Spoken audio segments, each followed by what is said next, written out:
ఇక మీరు ఇంట్లో ఉంటే తుఫాన్ సంగతిని ప్రభుత్వం చూసుకుంటుందంటున్నారు. కాబట్టి ఈ యొక్క 2-3 రోజుల పాటు ప్రతి ఒక్కరు కూడా ఇంట్లో ఉండి వార్తలు ఫాలో అవుతే సరిపోతుంది. బయట అప్డేట్స్ ఏంటో తెలుసుకుంటే సరిపోతుంది.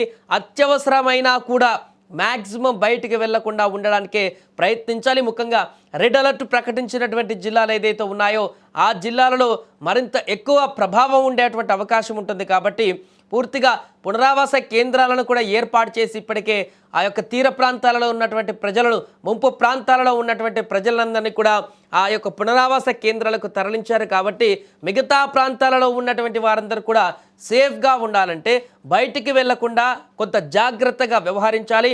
ఒకవేళ వర్షం ఎక్కువ రావట్లే కదా, కొంచెమే వస్తుంది కదా, బయటికి వెళ్దాం అనుకుంటే మాత్రం ఇబ్బంది ఎదురయ్యేటువంటి అవకాశం ఉంటుంది. ఎందుకంటే ఫ్లాష్ ఫ్లడ్స్ వచ్చేటువంటి అవకాశం ఉంది, ఫ్లాష్ రైన్స్ వచ్చేటువంటి అవకాశం ఉంది, ఊహించినటువంటి విధంగా సడన్గా వచ్చేటువంటి అవకాశం ఉంటుంది, మెరుపు వేగంతో వానలు దూసుకువచ్చేటువంటి అవకాశం ఉంటుంది తుఫాన్ ఎఫెక్ట్ తోటి. కాబట్టి బయటికి వెళ్ళి సరదాగా బయటికి వెళ్ళేటువంటి ప్రయత్నం చేయకండి. అత్యవసరమైతే తప్ప, ఎమర్జెన్సీ సిచ్యువేషన్లో తప్ప బయటికి వెళ్లకుండానే ఉండండి. అండ్ ఇప్పటికే ఎన్డీఆర్ఎఫ్, ఎస్డీఆర్ఎఫ్ బృందాలు కూడా తీర ప్రాంతాల్లో మోహరించాయి. ఈ యొక్క తుఫాన్ ఎఫెక్ట్ తోటి ఎక్కడైతే ఎక్కువగా ప్రభావితం అవుతున్నాయో, ఎక్కడైతే ప్రజలకు మరింత ఎక్కువ ఇబ్బందిగా ఉంటుందో అక్కడ ఈ యొక్క 2 బృందాలు కూడా పూర్తి స్థాయిలో వారిని రెస్క్యూ చేయడానికి, లేకుంటే ఆ ప్రాంతాన్ని మరలా అప్పటికప్పుడు పునర్నిర్మించడానికి, ఒకవేళ వరదలు వస్తే దాన్ని మళ్ళీ రీసెట్ చేయడానికి ఈ యొక్క సిబ్బంది అంతా కూడా సిద్ధమైపోయింది.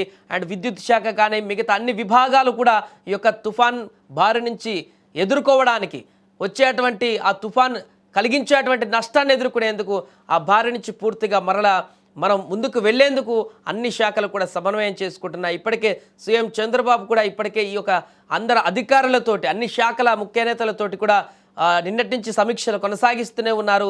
తుఫాన్లు గతంలో వచ్చినటువంటి సందర్భంలో ఎలాంటి పరిణామాలు చోటు చేసుకున్నాయో చూసాం ఆంధ్రప్రదేశ్లో.